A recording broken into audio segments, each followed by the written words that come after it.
Friend, Shabbat Shalom to everyone again. People have asked, and I want to mention, when are you guys going to take off your masks? I said last week, and I'm going to continue to say, when all three of us are vaccinated, we'll take off our masks. Until then, we're going to assume that we're contagious, and we're just not going to. That's my level, and On the list. you're on the list. We're on the list. Yes, we're just waiting to hear. Yeah, waiting. Waiting list. Good.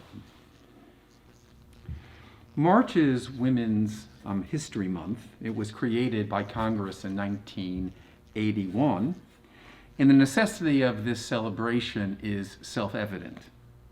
History works have failed to include the experience and accomplishments of women. And in the 1970s, thank goodness, women's studies became a formal and important intellectual discipline, and scholarly sexist myopia has slowly been addressed. Let me share an important moment in American Jewish women's history. In the spring of 1976, when everyone was preparing for the bicentennial of America's independence, a group of American feminists celebrated a milestone for the liberation of Jewish women. They held the first New York feminist Seder. The Seder brought together some extraordinary women, among them Letty Cotton Pogrebin, Gloria Steinem, E.M. Broner, and this was the beginning of a revolution. Many feminist Haggadot, many feminist Seder pamphlets were written, and the feminist Seders are quite common today. Now, why was this necessary? The Haggadah mentions a school of men from Jewish history. I went through it. Joshua, Terach, Nahor, Abraham, Isaac, Jacob, Esau, Lavan, Pharaoh, Moses, Elijah. The list keeps going on. The rabbis who are mentioned are Rabbis Akiva, Rabbi Tarfon, Ben Zoma, Rabban Gamliel. The list goes on. It is tragic that Jewish women are absent from the traditional Seder. They're not mentioned. Think about it. The Torah speaks directly of women and the Exodus. We've heard, and I've spoken from this pulpit, about Shifra and Puah, who defied Pharaoh and saved Jewish children. Yocheved and Miriam, Moses' mother and sister, conspire to save Moses. Pharaoh's own daughter sends her slave girl to rescue the infant Moses and raises him. They are not mentioned in the Haggadah. I have been reviewing the Haggadah in anticipation of the Seder. And a little advertisement, the virtual Seder is coming. You can sign up. The absence of women has struck me as never before as I've prepared for the Seder. Let me give you one small example. There is in the Haggadah this section called Keneged Arba'a Banim, referred to literally as the four sons. And the Torah alludes to four sons, one who is wise, one who is wicked, one who is simple, and one who doesn't even know how to ask. And then the Haggadah explains how each child should be taught the story of Passover. In this section, the Hebrew states clearly four sons. The language is quite specific. It's not gender neutral. I've gone through my collection of Haggadot, and I've come up with a couple of interesting discoveries. Here is the most famous Haggadah in the history of the Jewish people. It's called the Maxwell House Haggadah. Why the Maxwell House coffee made a Haggadah, but the fact of the matter is that many of us, and I even remember this growing up, we use these Maxwell House Haggadot. You could go to the store, you bought coffee for Passover, you got free Haggadot. This is part of American Jewish history, Nathan. So let me open up this text, and what does it say? It says, Blessed be he whose law speaketh distinctly of four different characters: the wise, the wicked, the simple, and the one who has no capacity to ask. And then it goes on to say, what says the wise son? And it goes on then to say, what says the simple son? And what says the evil son? Son. Okay, let me keep going. Very beautiful Haggadah that was written in 1955, and it's very beautiful. And if you see the picture, I don't know if you can, it's the picture of four sons. And what does it say again? Blessed is the all-including, blessed he who gave the Torah to his people Israel. The Torah has spoken concerning four sons. One wise, one wicked, one simple, one who wits not to ask. I have here the Elie Wiesel Haggadah, a beautiful one. Elie Wiesel was an incredibly gifted and progressive man, four sons. And this is a rather recent Haggadah that was written in the 1990s. This is only a small sample of a lack of a feminine perspective in the Haggadah.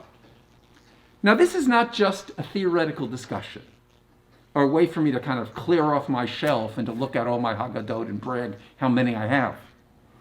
It has to do with justice. It has to do with equality, rectifying past exclusions. Some attempts have been made to fix this. For example, it is quite common to have in a contemporary Seder what's called a kos Miriam. Miriam's cup filled with water, based on the rabbinic legend that Miriam had the ability to locate sources of water in the wilderness. In his tradition that Miriam's well accompanied the Hebrews on their 40-year journey through the wilderness.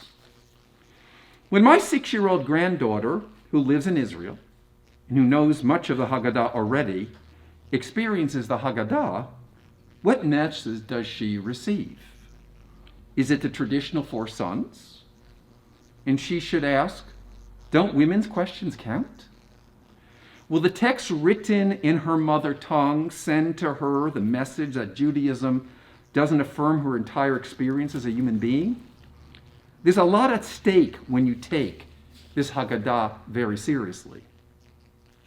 Friends, I began my rabbinical education in my 20s in a school where women were not permitted to be rabbis. And I lived through that revolution. When I had my first solo pulpit, I had a Torah reader who walked off the pulpit and refused to read the Torah for a woman. And on the Monday after that Shabbat, he was fired. This is a noble war with many battles. We have in this community a wonderful pool of talented women rabbis, and B'nai Yehuda has elected a new senior rabbi who is a woman. And I'm enriched by my female rabbinic colleagues. They are consistently extraordinary. And they will tell you horrible stories about being called honey, about having their bodies or dress critiqued, and even experience sexual harassment or worse. This is quite personal for me. My daughter Leora is a rabbinical student in Israel and has a pulpit in Ramat Aviv, a very liberal and upscale section of Tel Aviv where Tel Aviv University is. And Leora is quite accomplished. This week she told me there was a funeral in her congregation. They asked a male rabbi outside of the congregation to do it. Then they wanted her to arrange the Shiva services, not to lead the services, mind you, but to come to the minyan and instruct a knowledgeable man in how to lead the service.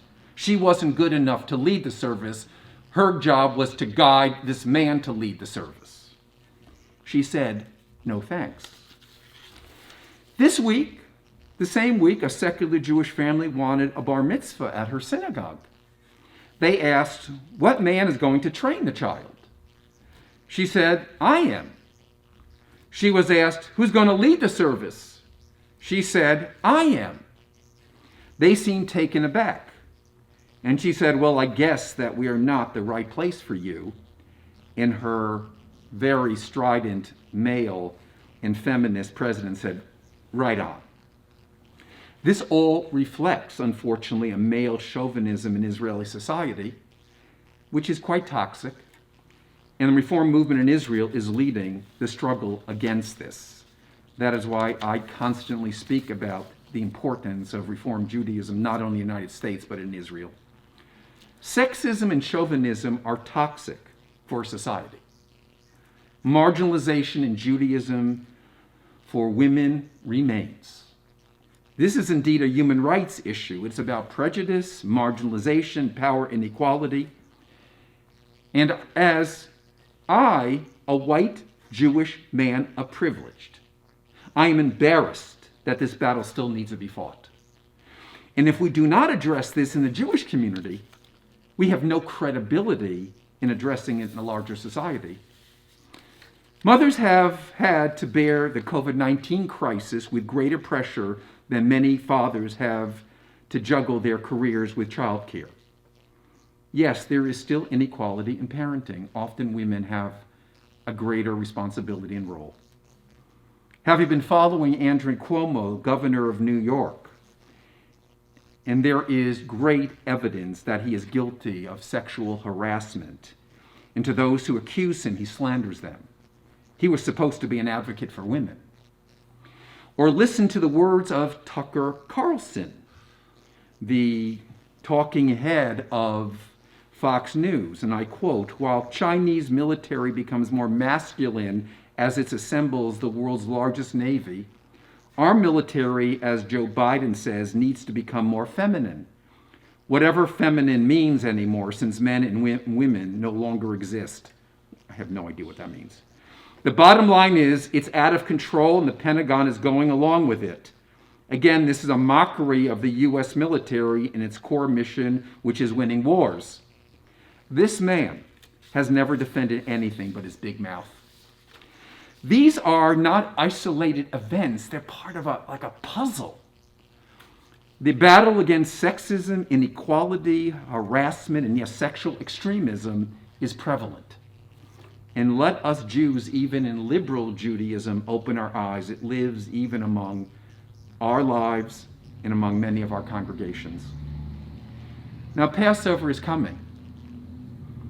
We're dusting off our Haggadot, our Passover guides. It is a story of liberation, not just for countless Hebrew slaves, male Hebrew slaves, but of all people who have been disregarded or oppressed. The unleashing of women power in modern Judaism has been incredible. But the battle is not yet over. May Passover give us the awareness and impetus to keep fighting. The equality of women is not just what is right. It is essential if we honestly believe that we are all created in the image of God.